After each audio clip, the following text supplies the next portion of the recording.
வைகாசி விசாக பிரம்மோற்சவத்தை ஒட்டி சென்னை வடபழனி ஆண்டவர் கோயிலில் திருக்கல்யாண வைபவம் நடைபெற்று வருகிறது. காட்சிகளை பார்க்கலாம்.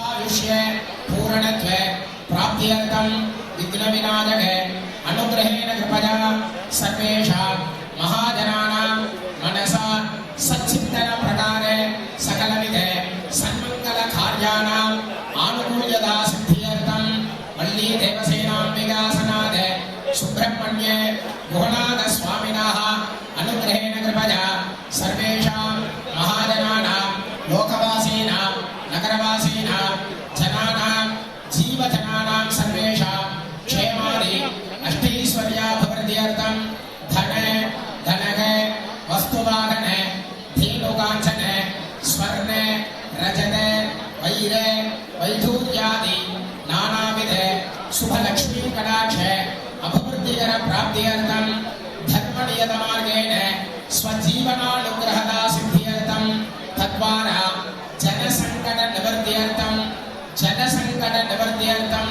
जनसंतोष प्राप्त्यर्थं. கூடுதல் தகவலை செய்தியாளர் சசிதரன் வழங்க கேட்கலாம். வணக்கம் சசிதரன். வைகாசி விசாக பிரம்மோற்சவத்தை ஒட்டி என்னென்ன சிறப்பு ஏற்பாடுகள் செய்யப்பட்டிருக்கு? பக்தர்களுடைய வருகை அங்கே எப்படி இருக்கிறது? விவரங்கள் என்ன? வைகாசி விசாக பிரம்மோற்சவத்தை முன்னிட்டு திருக்கல்யாண வைபவம் ஆனது நடைபெற்று வருகிறது. சென்னை வடபழனி பழனி ஆண்டவர் திருக்கோவிலில் தற்போது இந்த நிகழ்வானது நடைபெற்று இருக்கிறது. கடந்த 13ஆம் தேதி கொடியேற்றத்துடன் துவங்கப்பட்ட இந்த நிகழ்வு கடந்த 10 நாட்களாக காலை மாலை இரு வேளைகளில் வாகனங்களில் முருகர் எழுந்தருளிய நிலையில் 10ஆம் நாளான நின்று திருக்கல்யாண வைபவமானது தற்போது கோவிலில் அமர்ந்திருக்கக்கூடிய மண்டபத்தில் நடைபெற்று வருகிறது. சீர்வரிசை தட்டுகளுடன் சங்கல்ப நிகழ்வுகள் நடைபெற்று மாலை மாற்றுதல் பாலும் பழமும் வழங்கும் நிகழ்வு நடைபெற்று திருமாங்கல்ய பூஜையானது தற்போது நடைபெற்று வருகிறது. ஏற்கனவே இந்த காலையில் சங்கல்ப பூஜைகளும் அபிஷேகமும் சிறப்பு ஆராதனைகளும் நடைபெற்ற நிலையில் தீர்த்தவாரி உற்சவமும் யாகசாலை பூஜைகளும் இன்று காலை நடைபெற்றன.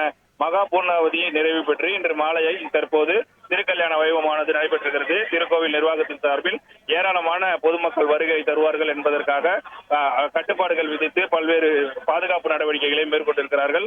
ஏராளமான பொதுமக்கள் வருகை தந்திருக்கிறார்கள். கோவில் திருமண வைபவம் நிறைவு பெற்ற பின்பு அனைவருக்கும் 1000க்கும் மேற்பட்டோருக்கு கல்யாண விருந்தும் வழங்கப்படுவதாக கோவில் நிர்வாகம் சார்பில் தெரிவிக்கப்பட்டிருக்கிறது. இந்த வைகாசி விசாக தினம் அன்று பெரும்பாலும் முருகர் கோவில்களில் கோவில் கூட்டம் அலைமோதுவது வழக்கம். இந்நிலையில இந்த திருக்கல்யாண வைபவம் நடைபெறுவதால் ஏராளமான பொதுமக்கள் தற்போது வடபழனி முருகன் கோவிலில் சாமி தரிசனம் மேற்கொண்டு வருகிறார்கள். இன்னும் சற்று நேரத்தில் இந்த திருக்கல்யாண வைபவமானது நடைபெற்று வருகிறது. முருகன் வள்ளி தெய்வானை திருமாங்கல்யத்தை சாற்றி திருமண வைபவமானது இன்றைக்கு நடைபெற உள்ளது.